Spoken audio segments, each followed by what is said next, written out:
सतनाम श्री वाहिगुरु साहिब जीओ।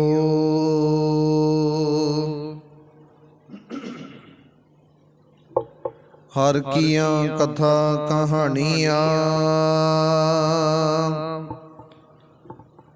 गुरमीत सुनाइया।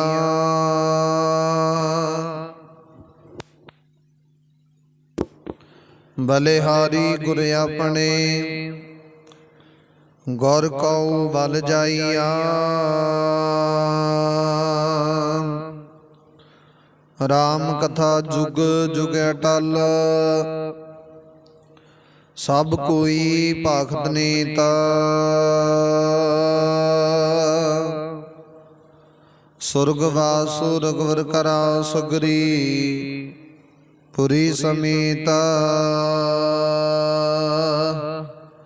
जोए कथा सुनियर गावै दुख पाप ते निकट न आवै। बेसन भगत की फल होई आद व्याद समय सकै न कोई। आद ब्याद सवै सकै न कोई। जुगो जुग अटल चवर छत्र तखत दे मालक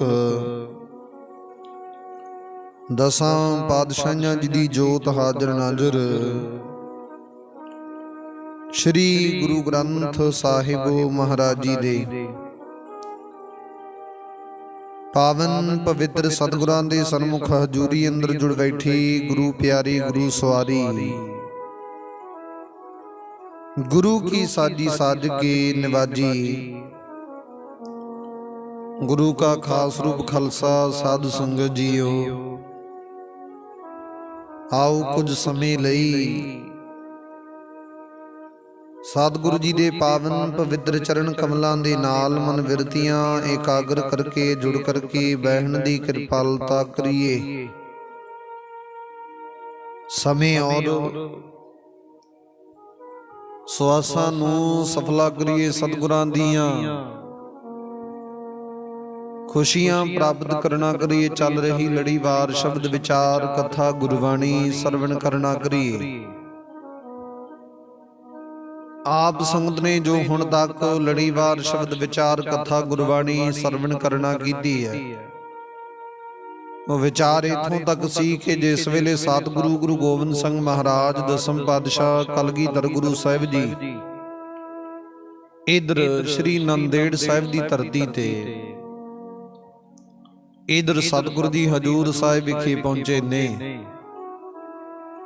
हुण इत्थे माधोदास वैरागी तो बाबा बंदा सिंह बहादुर जो कि उथे सतगुरु जी ने उन्हां नूं तब्दील कीता ते बाबा बंदा सिंह बहादुर उपर सतगुरु जी बख्शिश करके गुरु जी उहदे असल मार्ग नूं असल विचार नूं सतगुरु जी दस के घोड़े ते सवार होके अवचल नगर विखे सतगुरु जी ने डेरा कीता।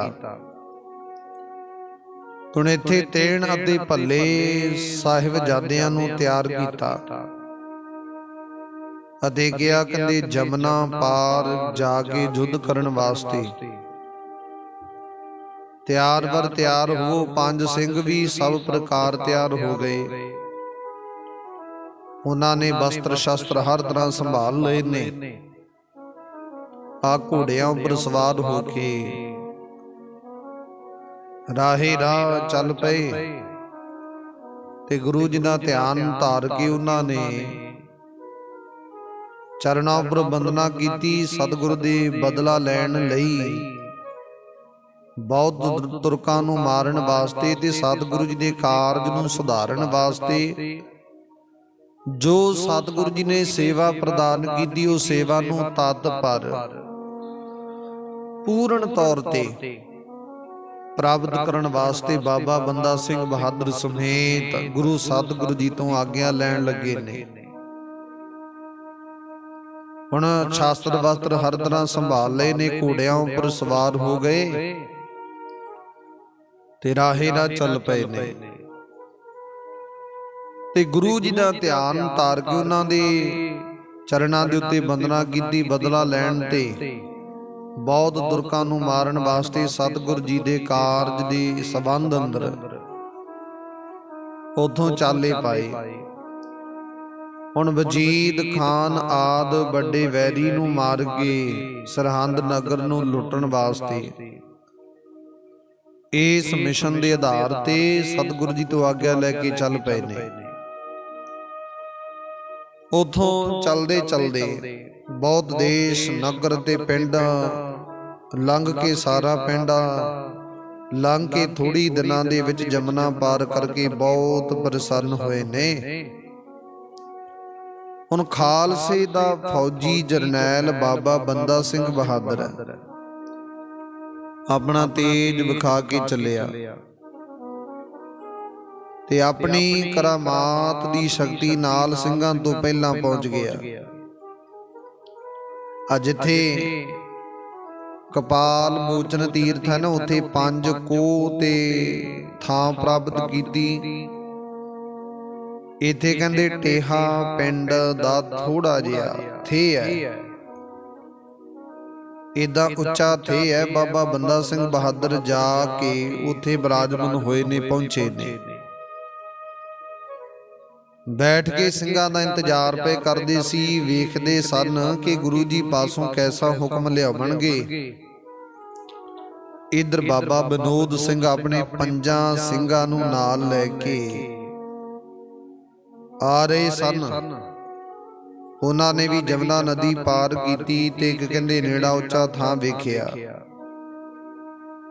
ਇਧਰ ਉਧਰ ਫਿਰ ਕੇ ਬਾਬਾ ਬੰਦਾ ਸਿੰਘ ਬਹਾਦਰ ਨੂੰ ਟੋਲ ਲੈ ਰਹੇ ਨੇ, ਲੱਭ ਰਹੇ ਨੇ। ਜਦ ਕਹਿੰਦੇ ਟੇਹੇ ਪਿੰਡ ਦੇ ਥੇ ਵਿੱਚ ਆਏ ਤਾਂ ਉੱਥੇ ਬਾਬਾ ਬੰਦਾ ਸਿੰਘ ਬਹਾਦਰ ਨੂੰ ਵੇਖ ਕੇ ਬੜੇ ਪ੍ਰਸੰਨ ਹੋਏ ਨੇ ਤੇ ਗੁਰੂ ਜੀ ਦੀ ਫਤਿਹ ਕਰਕੇ ਬੈਠ ਗਏ। ਗੁਰੂ ਜੀ ਦਾ ਹੁਕਮ ਪੜ੍ਹ ਕੇ ਸੁਣਾਇਆ। ਫਿਰ ਕਾਫੀ ਸਮਾਂ ਉੱਥੇ ਬੈਠੇ ਰਹੇ, ਵਿਰਾਜਮਾਨ ਰਹੇ। ਸਿੰਘਾਂ ਨੇ ਫਿਰ ਕਹਿੰਦੇ ਇਸ ਪ੍ਰਕਾਰ ਬਚਨ ਕੀਤਾ, ਕਹਿੰਦੇ ਅਸੀਂ ਰਾਹ ਦੇ ਵਿੱਚ ਚੱਲ ਕੇ ਆਏ ਆ। ਪਹਿਲਾਂ ਤੁਸੀਂ ਪਹਿਲਾਂ ਤੋਂ ਹੀ ਕਹਿੰਦੇ ਸਥਾਨ ਤੇ ਬੈਠੇ ਹੋ। ਅਸੀਂ ਆਪਣੇ ਸਰੀਰ ਲਈ ਭੋਜਨ ਚਾਹੁੰਦੇ ਆ, ਜਿਸ ਨਾਲ ਆਪਣੀ ਭੁੱਖ ਨੂੰ ਦੂਰ ਕਰ ਲਈਏ, ਤ੍ਰਿਪਤ ਹੋ ਜਾਈਏ, ਸਰੀਰ ਦੇ ਵਿੱਚ ਕੁਝ એનર્ਜੀ ਪ੍ਰਾਪਤ ਹੋਵੇ।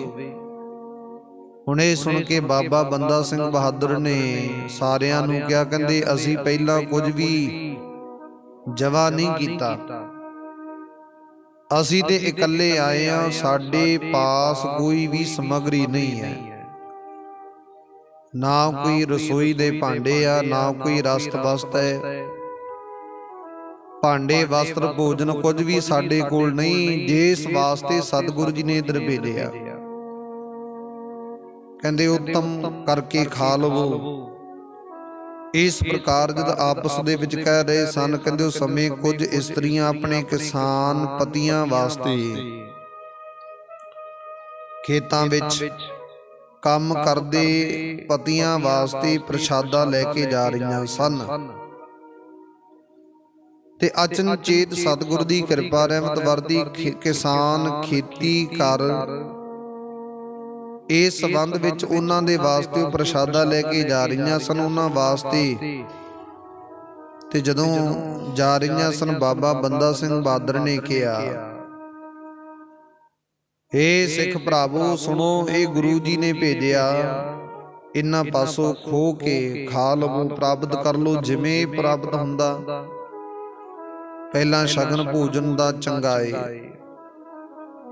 ਹੋਰ ਵਸਤਾਂ ਬਾਅਦ ਵਿੱਚ ਲੁੱਟਾਂਗੇ। ਇਹ ਸੁਣ ਕੇ ਭੁੱਖਣ ਭਾਣੇ ਤੁਰੰਤ ਉੱਠ ਪਏ ਤੇ ਉਹਨਾਂ ਬੀਬੀਆਂ ਕੋਲੋਂ ਉਹ ਝਟਪਟ ਜਿੰਨਾ ਪ੍ਰਸ਼ਾਦਾ ਸੀ ਪ੍ਰਾਪਤ ਕੀਤਾ, ਲਿਆ, ਛਕਣਾ ਕੀਤਾ। ਪਾਣੀ ਦੇ ਪਾਸ ਬੈਠ ਕੇ ਉਹਨਾਂ ਸਾਰਿਆਂ ਨੇ ਜਲ ਪਾਣੀ ਪ੍ਰਸ਼ਾਦਾ ਪਾਣੀ ਛਕਣਾ ਕੀਤਾ।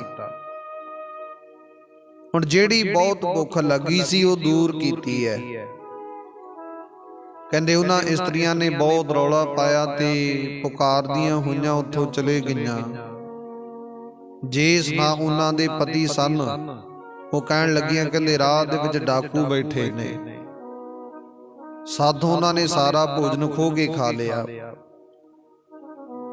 ਅਸੀਂ ਬਹੁਤ ਉੱਚੀ ਉੱਚੀ ਪੁਕਾਰ ਕਰ ਕਰਕੇ ਹਾਰ ਗਈਆਂ, ਕਦਾਚਿਤ ਕਿਸੇ ਪ੍ਰਕਾਰ ਸਾਡੀ ਕੋਈ ਪੇਸ਼ ਨਹੀਂ ਚੱਲੀ। ਉਹ ਮਾਨੋ ਕਹਿੰਦੇ ਏਦਾਂ ਦੇ ਸਨ ਜਬਰਨ ਸਾਥੋਂ ਜਲ ਪਾਣੀ ਪ੍ਰਸ਼ਾਦਾ ਪਾਣੀ ਖੋਹ ਕੇ ਖਾ ਗਏ। ਉਹ ਮੰਨੇ ਨਹੀਂ, ਬਹੁਤ ਨਿਰਭੈ ਹਨ। ਕਹਿੰਦੇ ਉੱਚੀ ਉੱਚੀ ਪੁਕਾਰ ਕੇ ਅਸੀਂ ਵਿਚਾਰ ਵੀ ਕੀਤੀ, ਕਦਾਚਿਤ ਕਿਸੇ ਪ੍ਰਕਾਰ ਸਾਡੀ ਵਾਹ ਪੇਸ਼ ਨਹੀਂ ਚੱਲੀ। ਬੜੇ ਨਿਰਭੈ ਆ, ਉੱਤੇ ਡਰਦੇ ਹੀ ਨਹੀਂ। ਉਸ ਪਿੰਡ ਵਿੱਚ ਕੁਝ ਦੂਰੀ ਤੇ ਕੁੱਲ 10 ਕੁ ਕਿਸਾਨ ਰਹਿੰਦੇ ਸਨ। ਉੱਥੇ ਥੋੜੇ ਹੀ ਵਸਣ ਵਾਲੇ ਸਨ। ਕਹਿੰਦੇ ਉਹ ਲਾਠੀਆਂ ਲੈ ਕੇ ਬਹੁਤ ਗੁੱਸੇ ਦੇ ਵਿੱਚ ਬਾਬਾ ਬੰਦਾ ਸਿੰਘ ਬਹਾਦਰ ਨੂੰ ਤੇ ਇਹਨਾਂ ਦੇ ਜਿਹੜੇ 5 ਸਿੰਘ ਸਨ ਉਹਨਾਂ ਨੂੰ ਮਾਰਨ ਵਾਸਤੇ ਆਏ, ਤੁਰੰਤ ਭੱਜੇ ਆਏ। ਤੇ ਹੁਣ ਦੂਰ ਤੋਂ ਹੀ ਦੌੜਦੇ ਆਉਂਦੇ ਵੇਖੇ ਤਾਂ ਸਿੱਖ ਵੀ ਅੱਗੇ ਸਾਵਧਾਨ ਹੋ ਗਏ ਨੇ। ਮਿਲ ਕੇ ਉਹਨਾਂ ਨੂੰ ਵਾਰ ਕੀਤੇ, ਮਾਰ ਮਾਰ ਕੇ ਚਾਰੇ ਪਾਸੇ ਆ ਗਏ। ਸਿੰਘਾਂ ਨੇ ਲਾਠੀਆਂ ਦੇ ਵਾਰ ਸੰਭਾਲ ਕੇ ਸਹਾਰੇ ਤੇ ਕਿਰਪਾਨਾਂ ਖਿੱਚ ਕੇ ਤੁਰੰਤ ਉਹਨਾਂ ਨੂੰ ਉਹਨਾਂ ਦੇ ਵਾਰਾਂ ਨੂੰ ਰੋਕਿਆ ਤੇ ਉਹਨਾਂ ਨੂੰ ਸਮਝਾਇਆ। ਤੇ ਜਦੋਂ ਬਹੁਤੇ ਨਾ ਸਮਝੇ ਨਾ, ਕਿਉਂਕਿ ਹੁਣ ਏਦਾਂ ਦੀ ਮਾੜੀ ਮੱਤ ਵਾਲੇ ਲੋਕ ਵੀ ਹੋਣਗੇ ਜਿਹੜੇ ਸਮਝਣ ਤੇ ਸਮਝ ਨਹੀਂ ਸਕਣਗੇ। ਤੁਰੰਤ ਜਦੋਂ ਸਮਝੇ ਨਹੀਂ ਨਾ ਬਹੁਤੀ ਵਿਚਾਰ ਕਰਨ ਤੇ ਵੀ, ਤੇ ਸਤਿਗੁਰ ਦੇ ਸਿੱਖਾਂ ਨੇ ਉਸੇ ਵਕਤ ਉਹਨਾਂ ਨੂੰ ਝਟਕਾ ਦਿੱਤਾ, ਕਿਸੇ ਥਾਂ ਵੀ ਭੱਜਣ ਨਾ ਦਿੱਤੇ। ਨੇੜੇ ਪਹੁੰਚ ਕੇ ਮਾਰ ਦਿੱਤੇ। ਫਿਰ ਕਹਿੰਦੇ ਪਿੰਡ ਦੇ ਵਿੱਚ ਚਲੇ ਗਏ ਤੇ ਖੋ ਕੇ ਸਭ ਵਸਤਾਂ ਸੰਭਾਲ ਲਈਆਂ ਨੇ। ਜਦ ਉਹਨਾਂ ਭੱਜ ਕੇ ਲੁੱਟ ਮਚਾਈ ਤਾਂ ਹੋਰ ਵੀ ਕਈ ਮਨੁੱਖ ਭੱਜ ਕੇ ਆ ਮਿਲੇ ਨੇ। ਹੁਣ ਲੁੱਟਣ ਵਾਸਤੇ ਸਾਰੇ ਮਿਲ ਕੇ ਇਕੱਠੇ ਹੋ ਗਏ। ਉਹ ਦਿਨ ਉਸ ਪਿੰਡ ਵਿੱਚ ਬਤੀਤ ਕੀਤਾ। ਕਹਿੰਦੇ ਰਾਤ ਨੂੰ ਸਾਰਿਆਂ ਨੇ ਮਿਲ ਕੇ ਮਤਾ ਪਕਾਇਆ, ਹੁਣ ਆਰਾਮ ਨਾਲ ਬੈਠਣਾ ਚਾਹੀਦਾ, ਸਵੇਰ ਨੂੰ ਉੱਠ ਕੇ ਲੁੱਟ ਮਚਾਵਾਂਗੇ। ਜਿਵੇਂ ਜਿਵੇਂ ਸਤਿਗੁਰੂ ਜੀ ਨੇ ਹੁਕਮ ਪ੍ਰਦਾਨ ਕੀਤਾ ਉਹਦੇ ਮੁਤਾਬਕ ਵਿਚਰਨਾ ਪੈਣਾ, ਕਿਉਂਕਿ ਸਤਿਗੁਰੂ ਜੀ ਨੇ ਆਖਿਆ ਸਰਹੰਦ ਨਗਰੀ ਸਾਰੀ ਲੁੱਟਣੀ ਹੈ। ਇੱਧਰ ਜਾ ਕੇ ਧੜਥਲ ਮਚਾਵੋ, ਖਾਲਸੇ ਨੂੰ ਪ੍ਰਗਟ ਕਰੋ, ਸੰਸਾਰ ਦੇ ਵਿੱਚ ਜ਼ਾਹਰ ਕਰੋ। ਨੇੜੇ ਜੋ ਵੀ ਛੋਟੇ ਛੋਟੇ ਪਿੰਡ ਦਿਖਾਈ ਦਿੰਦੇ ਨੇ, ਜਿੱਥੇ ਵੀ ਉੱਥੇ ਜਿਹੜੇ ਬੁਜ਼ਦਲ ਲੋਕ ਆ ਉਹਨਾਂ ਵਿੱਚ ਖਾਲਸਤਾਈ ਜਜ਼ਬੇ ਭਰ ਦਿਓ। ਉਹ ਕਹਿੰਦੇ ਬਾਜ਼ ਦੇ ਨਾਲ ਟਾਕਰਾ ਕਰਨ ਵਾਸਤੇ ਚਿੜੀਆਂ ਵਾਂਗ ਉੱਠ ਕੇ ਲੜਨ ਵਾਸਤੇ ਖਲੋ ਜਾਵਣ। ਏਦਾਂ ਦੀ ਵਿਚਾਰ ਉਹਨਾਂ ਦੇ ਰੋਮ ਰੋਮ ਦੇ ਵਿੱਚ ਭਰ ਦਿਓ। ਸਤਿਗੁਰੂ ਜੀ ਕਹਿੰਦੇ ਨੇ ਜਿਹੜਾ ਅੜ ਪਵੇ ਉਸ ਨੂੰ ਕੱਟ ਵੱਢ ਦਿਓ, ਉਸ ਦੇ ਵਸਤਰ ਧਨ ਆਦਿ ਸਭ ਪ੍ਰਾਪਤ ਕਰ ਲਿਓ। ਕਿਸੇ ਪ੍ਰਕਾਰ ਕੋਈ ਏਦਾਂ ਦੀ ਵਿਚਾਰ ਨਹੀਂ ਕਰਨੀ। ਹੁਣ ਕਹਿੰਦੇ ਖਾਲਸਾ ਪੰਥ ਦੀ ਜਿਹੜੀ ਵਿਚਾਰ ਹੈ, ਰਾਜ ਪ੍ਰਾਪਤ ਕਰਨੀ ਹੈ, ਇਹਦੇ ਵਿੱਚ ਬੜੀਆਂ ਵਿਚਾਰਾਂ ਪ੍ਰਾਪਤ ਕਰਨੀਆਂ ਪੈਣੀਆਂ, ਊਚ ਨੀਚ ਦੇ ਰਸਤੇ ਦੇਖਣੇ ਪੈਣੇ ਆ। ਤੇ ਸਤਿਗੁਰੂ ਜੀ ਕਹਿੰਦੇ ਜਿੱਥੇ ਕਿਤੇ ਏਦਾਂ ਦੀ ਵਿਚਾਰ ਪ੍ਰਾਪਤ ਹੋਵੇਗੀ, ਤੁਸੀਂ ਕਦਾਚਿਤ ਕਿਸੇ ਪ੍ਰਕਾਰ ਇਹ ਮਨ ਦੇ ਵਿੱਚ ਨਹੀਂ ਪ੍ਰਾਪਤੀ ਕਰਨੀ ਕਿ ਆਹ ਕਾਰਜ ਕਰਨਾ ਨਹੀਂ ਕਰਨਾ। ਜੋ ਤੁਹਾਨੂੰ ਚੰਗਾ ਲੱਗੇ, ਜੋ ਸਿੱਖੀ ਦੇ ਅਸੂਲਾਂ ਦੇ ਖਿਲਾਫ ਹੋਵੇ, ਉਸ ਨੂੰ ਕਹਿੰਦੇ ਤੁਰੰਤ ਆਪ ਜੀ ਨੇ ਸੋਧਾਂ ਲਾਉਣਾ, ਪ੍ਰਾਪਤੀ ਕਰਨੀ। ਜਿੱਥੇ ਜਿੱਥੇ ਵੀ ਮਨੁੱਖ ਲੁੱਟਣਾ ਚਾਹੁੰਦੇ ਸਨ, ਮਨੁੱਖ ਉੱਥੇ ਉੱਥੇ ਜਾ ਕੇ ਉਹਨਾਂ ਨੂੰ ਬੁਲਾ ਲੈਂਦੇ ਸਨ। ਕਈਆਂ ਥਾਵਾਂ ਤੇ ਫਿਰ ਕਹਿੰਦੇ ਮਨੁੱਖ ਬਿਠਾ ਦਿੱਤੇ। ਫਿਰ ਕਹਿੰਦੇ ਉਹਦੇ ਵਿੱਚ ਜਾਮਨ ਬੁਲਾ ਕੇ ਮਿਲਾ ਦਿੱਤੇ ਸਾਰਿਆਂ ਨੂੰ। ਬੰਦਾ ਸਿੰਘ ਬਹਾਦਰ ਜੀ ਨੇ ਧੀਰਜ ਦਿੱਤਾ, ਕਹਿੰਦੇ ਡਰ ਰਹਿਤ ਹੋ ਕੇ ਲੁੱਟੋ, ਜਾ ਮਾਰੂ।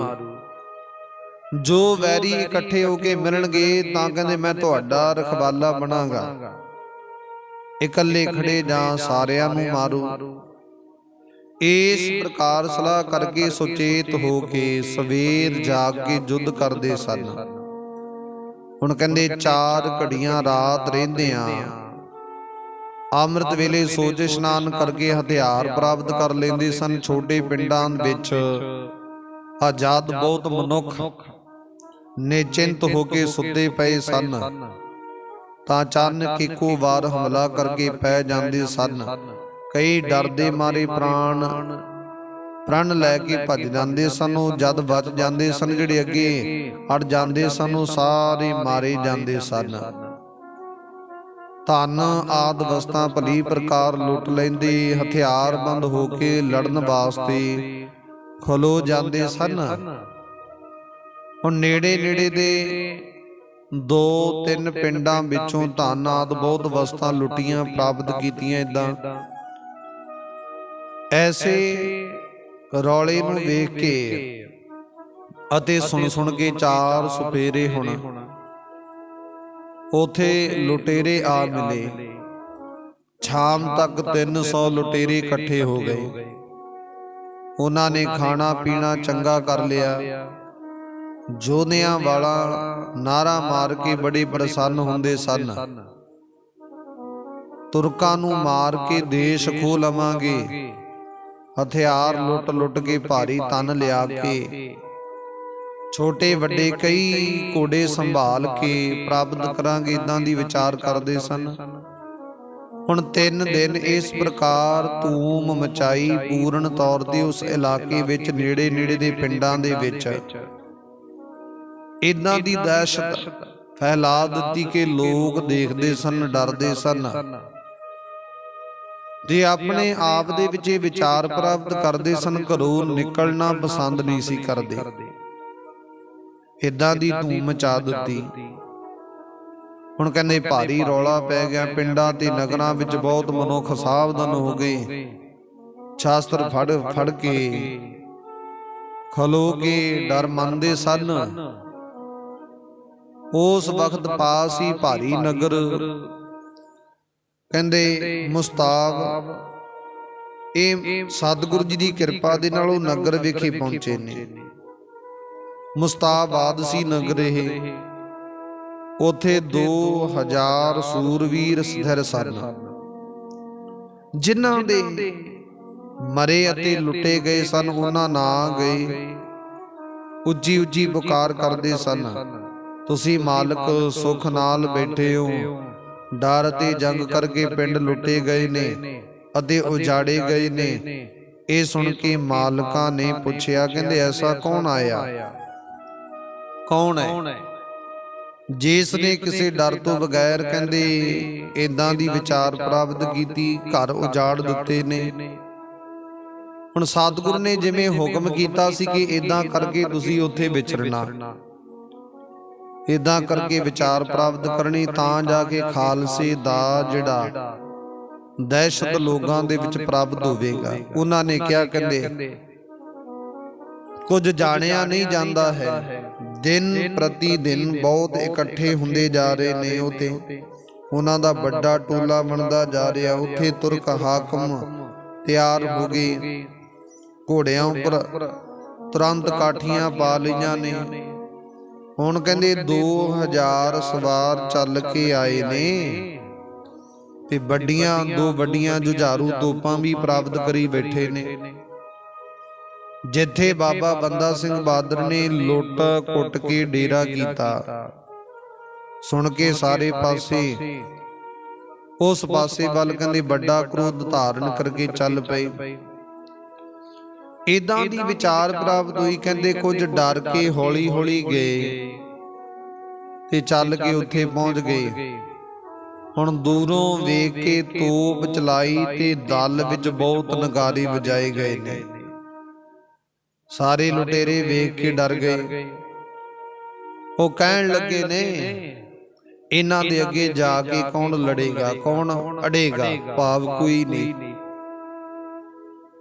ਅਸੀਂ ਬਲ ਧਾਰ ਕੇ ਕਹਿੰਦੇ ਲੜੀਏ ਤਾਂ ਕੇਸ ਗਿਣਤੀ ਵਿੱਚ ਹਾਂ। ਅਸੀਂ ਤਾਂ ਕਹਿੰਦੇ ਆਟੇ ਵਿੱਚ ਲੂਣ ਦੇ ਬਰਾਬਰਾਂ, ਕਦਾਚਿਤ ਕਿਸੇ ਪ੍ਰਕਾਰ ਲੜ ਨਹੀਂ ਸਕਦੇ। ਭੱਜਣ ਵਾਸਤੇ ਤਿਆਰ ਹੋ ਗਏ। ਇਹ ਵੇਖ ਕੇ ਬਾਬਾ ਬੰਦਾ ਸਿੰਘ ਬਹਾਦਰ ਨੇ ਸਭ ਨੂੰ ਕਿਹਾ, ਕਹਿੰਦੇ ਡਰੋ ਨਾ, ਸਾਵਧਾਨ ਹੋ ਜਾਵੋ, ਅਸੀਂ ਸਾਰਿਆਂ ਦੇ ਪ੍ਰਾਣ ਬਚਾ ਲਵਾਂਗੇ। ਜਦ ਅਸੀਂ ਕਹਿੰਦੇ ਕਵਾਂਗੇ ਕਿ ਹੁਣ ਹਮਲਾ ਕਰੋ, ਸਮੇਂ ਸਾਰੇ ਬੈਠੇ, ਸੈਨਾ ਨੂੰ ਲੁੱਟ ਲਿਓ, ਸਾਰੇ ਹਮਲਾ ਕਰਿਓ, ਸ਼ਸਤਰ ਘੋੜੇ ਸੰਭਾਲ ਲੈਣਾ। ਇੱਕ ਵਾਰੀ ਮੈਂ ਰੂਹਾਨੀ ਤਾਕਤ ਨਾਲ ਵੈਰੀ ਦੇ ਸ਼ਾਸਤਰਾਂ ਨੂੰ ਬੰਨ ਲਵਾਂਗਾ। ਉਹਨਾਂ ਦਾ ਫਿਰ ਵਾਰ ਆਪਣੀਆਂ ਸੈਨਾ ਨੂੰ ਨਹੀਂ ਲੱਗੇਗਾ, ਪਰ ਤੁਸੀਂ ਆਸਾਨੀ ਨਾਲ ਵੈਰੀ ਨੂੰ ਮਾਰ ਦਿਓ। ਇਦਾਂ ਕਰਕੇ ਵਿਚਾਰ ਪ੍ਰਾਪਤ ਹੋਈ। ਜੇ ਪ੍ਰਤੀਤ ਨਹੀਂ ਤਾਂ ਪਰਖ ਕੇ ਵੇਖ ਲਵੋ। ਫਿਰ ਹਮਲਾ ਕਰਕੇ ਜਿੱਤ ਪ੍ਰਾਪਤ ਕਰੇ। ਇਸ ਪ੍ਰਕਾਰ ਕਹਿ ਕੇ ਬਾਬਾ ਬੰਦਾ ਸਿੰਘ ਬਹਾਦਰ ਦੇ ਅੱਗੇ ਉਸ ਵਕਤ ਵਿਚਾਰ ਪ੍ਰਾਪਤ ਹੋਈ। ਬਾਬਾ ਬੰਦਾ ਸਿੰਘ ਬਹਾਦਰ ਸਭ ਦੇ ਅੱਗੇ ਗਿਆ, ਕੁਝ ਦੂਰ ਖੜੇ ਹੋ ਕੇ ਵੇਖਿਆ। ਰੋਸ ਗੁਰੂ ਜੀ ਦਾ ਤੀਰ ਪ੍ਰਾਪਤ ਕੀਤਾ ਤੇ ਲਕੀਰ ਮਾਰੀ। ਗੋਲੀ ਗੋਲਾ ਇਸ ਤੋਂ ਅੱਗੇ ਨਹੀਂ ਆਵੇਗਾ। ਇਸ ਪ੍ਰਕਾਰ ਕਹਿ ਕੇ ਵੈਰੀ ਦਾ ਸਾਹਮਣਾ ਸੋਵਰਿਆ ਪ੍ਰਾਪਤ ਕੀਤਾ ਤੇ ਗੁੱਸੇ ਨਾਲ ਮੱਥੇ ਦੀਆਂ ਦੋਵੇਂ ਭਵਾ ਟੇਡੀਆਂ ਹੋ ਗਈਆਂ। ਲਾਲ ਅੱਖਾਂ ਨਾਲ ਵੈਰੀ ਨੂੰ ਤਾੜ ਰਹੇ ਸਨ। ਇਸ ਪ੍ਰਕਾਰ ਉਹਨਾਂ ਪਾਸੋਂ ਕੁਝ ਵੀ ਨਾ ਸਰੇ। ਬੰਦੂਕਾਂ ਤੋਪਾਂ ਇਹਨਾਂ ਉੱਪਰ ਕਹਿੰਦੇ ਬਹੁਤ ਗੋਲੇ ਗੋਲੀਆਂ ਦਾ ਵਾਰ ਕੀਤਾ। ਕਿਸੇ ਪ੍ਰਕਾਰ ਹੁਣ ਸਤਿਗੁਰ ਦੇ ਹੁਕਮ ਦੇ ਅਨੁਸਾਰ ਕਹਿੰਦੇ ਉਹ ਕਿਵੇਂ ਇਹਨਾਂ ਤੇ ਵਾਰ ਹੋਵੇਗਾ ਭਾਵ ਨਹੀਂ, ਪਰ ਉਹ ਸਾਰੇ ਲਕੀਰ ਤੋਂ ਅੱਗੇ ਨਾ ਹੋਏ। ਬੜੀ ਮੁਸ਼ਕਲ ਨਾਲ ਉੱਥੋਂ ਤੱਕ ਪਹੁੰਚਦੇ ਸਨ। ਉਹਨਾਂ ਵਿੱਚ ਕੋਈ ਵੀ ਕਹਿੰਦੇ ਬਹੁਤੀ ਸ਼ਕਤੀਸ਼ਾਲੀ ਨਹੀਂ ਸੀ ਹੁੰਦਾ। ਸਾਰੇ ਆਸਾਨੀ ਨਾਲ ਖੜੇ ਰਹੇ ਸਨ। ਕਿਸੇ ਨੂੰ ਗੋਲੀ ਨਹੀਂ ਲੱਗੀ, ਕਿਸੇ ਨੂੰ ਕਿਸੇ ਪ੍ਰਕਾਰ ਕੋਈ ਵਾਰ ਪ੍ਰਾਪਤ ਨਹੀਂ ਹੋਇਆ। ਇਦਾਂ ਦੀ ਵਿਚਾਰ ਪ੍ਰਾਪਤ ਨਹੀਂ ਹੋਈ। ਕਿਸੇ ਨੂੰ ਗੋਲੀ ਦੀ ਮਾਰ ਪ੍ਰਾਪਤ ਨਹੀਂ ਹੋਈ। ਹੌਲੀ ਹੌਲੀ ਕਹਿੰਦੇ ਵੈਰੀ ਅੱਗੇ ਆ ਰਹੇ ਸਨ ਤੇ ਬਾਬਾ ਬੰਦਾ ਸਿੰਘ ਬਹਾਦਰ ਦਾ ਇਸ ਪ੍ਰਕਾਰ ਦਾ ਉੱਤਮ ਵੇਖ ਕੇ ਸਾਰੇ ਲੋਕ ਬੜੇ ਪ੍ਰਸੰਨ ਹੋਏ, ਬੜੇ ਖੁਸ਼ ਹੋਏ ਨੇ। ਉਹਨਾਂ ਨੇ ਸਭ ਪ੍ਰਕਾਰ ਦੇ ਡਰ ਨੂੰ ਛੱਡ ਦਿੱਤਾ, ਤਿਆਗ ਦਿੱਤਾ। ਫਿਰ ਸਾਵਧਾਨ ਹੋ ਕੇ ਸ਼ਸਤਰ ਸੰਭਾਲ ਲਏ। ਉਹਨਾਂ ਪਾਸ ਵਿਸ਼ਾਲ ਨੇਜੇ, ਤੀਰ ਅਤੇ ਬੰਦੂਕਾਂ ਸਨ। ਕਈਆਂ ਨੇ ਬਲ ਧਾਰਨ ਕੀਤੇ, ਜੋਸ਼ ਪ੍ਰਾਪਤ ਕੀਤਾ, ਢਾਲ ਕਿਰਪਾਨਾਂ ਧਾਰਨ ਕੀਤੀਆਂ ਹੋਈਆਂ ਸਨ। ਉਹ ਸਾਰੇ ਕਹਿੰਦੇ ਮਾਰੋ ਮਾਰ ਕਰਦੇ ਸਾਹਮਣੇ ਹੋ ਗਏ।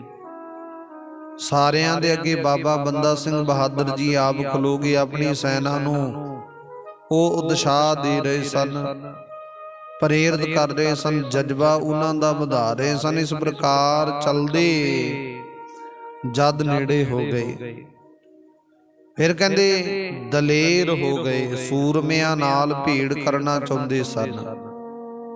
ਜਦ ਕਈ ਬੰਦੂਕਾਂ ਚਲਵਾਈਆਂ ਤਾਂ ਤੁਰਕ ਰਣ ਖੇਤਰ ਵਿੱਚ ਡਿੱਗ ਪਏ। ਇਹ ਬਚ ਰਹੇ, ਕੋਈ ਵੀ ਕਹਿੰਦੇ ਜ਼ਖਮੀ ਨਾ ਹੋਇਆ। ਬਹੁਤ ਵੈਰੀ ਡਿੱਗੇ ਤੇ ਕਿਸੇ ਪ੍ਰਕਾਰ ਵੀ ਬਚਾ ਨਾ ਹੋਇਆ। ਕਈ ਘੋੜੇ ਸਵਾਰ ਤੋਂ ਬਗੈਰ ਕਹਿੰਦੇ ਖਾਲੀ ਹੋ ਗਏ। ਹੁਣ ਜਿਨ੍ਹਾਂ ਨੂੰ ਬਾਬਾ ਬੰਦਾ ਸਿੰਘ ਬਹਾਦਰ ਦੀ ਸੈਨਾ ਨੇ ਫੜ ਲਿਆ ਤੇ ਉਹਨਾਂ ਘੋੜਿਆਂ ਉੱਪਰ ਸਵਾਰ ਹੋ ਕੇ ਰਣ ਖੇਤਰ ਵਿੱਚ ਫਿਰ ਕੇ ਯੁੱਧ ਕੀਤਾ। ਏਦਾਂ ਸਤਿਗੁਰ ਦੀ ਕਿਰਪਾ ਰਹਿਮਤ ਵਰਤਣਾ ਕੀਤੀ। ਹੁਣ ਕਹਿੰਦੇ ਬਾਬਾ ਬੰਦਾ ਸਿੰਘ ਬਹਾਦਰ ਦੇ ਜਿਹੜੀ ਸਿੱਖ ਸੂਰਮੇ ਸਨ, ਸੂਰਵੀਰ ਸਨ, ਨੇੜੇ ਹੋ ਕੇ ਸੂਰਵੀਰਾਂ ਦਾ ਆਪਸ ਦੇ ਵਿੱਚ ਭੇੜ ਹੋਇਆ ਤੇ ਬਾਬਾ ਬੰਦਾ ਸਿੰਘ ਬਹਾਦਰ ਆਪਣੀ ਸੈਨਾ ਨੂੰ ਵੇਖ ਕੇ ਬੜੇ ਪ੍ਰਸੰਨ ਹੋਏ, ਬੜੇ ਖੁਸ਼ ਹੋਏ ਨੇ। ਬੰਦਾ ਸਿੰਘ ਦੇ ਬਹੁਤ ਸੈਨਿਕ ਘੋੜੇ ਖੋ ਕੇ ਉੱਪਰ ਸਵਾਰ ਹੋ ਗਏ। ਉਹਨਾਂ ਵਿੱਚ ਕਹਿੰਦੇ ਬਹੁਤ ਉਤਸ਼ਾਹ ਪ੍ਰਾਪਤ ਹੋਇਆ। ਫਿਰ ਬਹੁਤ ਗੁੱਸੇ ਵਿੱਚ ਆ ਕੇ ਬਾਬਾ ਬੰਦਾ ਸਿੰਘ ਬਹਾਦਰ ਨੇ ਹੁਕਮ ਕੀਤਾ, ਕਹਿੰਦੇ ਹਮਲਾ ਕਰਕੇ ਕਮਸਾਨ ਦਾ ਯੁੱਧ ਪ੍ਰਾਪਤ ਕਰੋ। ਸ਼ਾਸਤਰ ਘੋੜੇ ਤੋਪਾਂ ਸਮੇਤ ਰਣ ਖੇਤਰ ਵਿੱਚ ਜਾ ਕੇ ਇਹਨਾਂ ਪਾਸੋਂ ਖੋ ਲਵੋ, ਪ੍ਰਾਪਤ ਕਰ ਲਵੋ। ਇਸ ਪ੍ਰਕਾਰ ਕਹਿ ਕੇ ਗੁਰੂ ਜੀ ਨੇ ਤੀਰ ਸੰਭਾਲਿਆ। ਕਹਿੰਦੇ ਛੱਲੇ ਵਿੱਚ ਚੜਾ ਕੇ ਖਿੱਚ ਕੇ ਉਚਾਰਨ ਕੀਤਾ, ਬਹੁਤ ਦੁਰਗਾ ਨੂੰ ਮਾਰ ਦੇਵੋ, ਜਾਣ ਨਾ ਦੇਵੋ, ਤੇ ਸਭ ਪ੍ਰਕਾਰ ਦਾ ਸਾਜੋ ਸਮਾਨ ਖੋ ਲਵੋ, ਪ੍ਰਾਪਤ ਕਰ ਲਵੋ। ਤਦ ਕਹਿੰਦੇ ਆਕਾਸ਼ ਦਾ ਸਹਾਰੀ ਇਹ ਪ੍ਰਾਪਤੀ ਕੀਤੀ। ਆਕਾਸ਼ ਦਾ ਸ਼ਹੀਦੀ ਦਲ ਚੱਲ ਕੇ ਪ੍ਰਾਪਤ ਹੋਇਆ। ਗੁਪਤ ਰੂਪ ਦੇ ਵਿੱਚ ਹੀ ਆ ਕੇ ਉਹਨਾਂ ਨੇ ਜੰਗ ਮਚਾ ਦਿੱਤਾ। ਅੱਗੇ ਪਿੱਛੇ ਹਥਿਆਰ ਚੱਲਦੇ ਸਨ। ਜਦ ਬਹੁਤ ਮਾਰ ਪਈ, ਹੁਣ ਪਾਪੀਆਂ ਨੂੰ ਦੁਰਗਾ ਨੂੰ ਇਹ ਪਤਾ ਹੀ ਨਹੀਂ ਲੱਗਦਾ ਕਿਹੜੇ ਪਾਸੋਂ ਕਿਵੇਂ ਹਮਲਾ ਹੁੰਦਾ, ਕੀ ਵਿਚਾਰ ਪ੍ਰਾਪਤ ਹੁੰਦੀ, ਗੱਲ ਕੀ ਗੱਲਬਾਤ ਬਣਦੀ, ਪਤਾ ਤੱਕ ਨਹੀਂ ਲੱਗਦਾ। ਜਿੰਨੇ ਸਮੇਂ ਨੂੰ ਉਹਨਾਂ ਨੂੰ ਸੋਚਣ ਦੀ ਵਿਚਾਰ ਪ੍ਰਾਪਤ ਹੁੰਦੀ, ਇੰਨੇ ਸਮੇਂ ਨੂੰ ਕਹਿੰਦੇ ਉਹਨਾਂ ਨੂੰ ਮੌਤ ਦੇ ਘਾਟ ਉਤਾਰ ਦਿੱਤਾ ਜਾਂਦਾ। ਸਤਿਗੁਰ ਦੀ ਕਿਰਪਾ ਰਹਿਮਤ ਵਰਤਦੀ।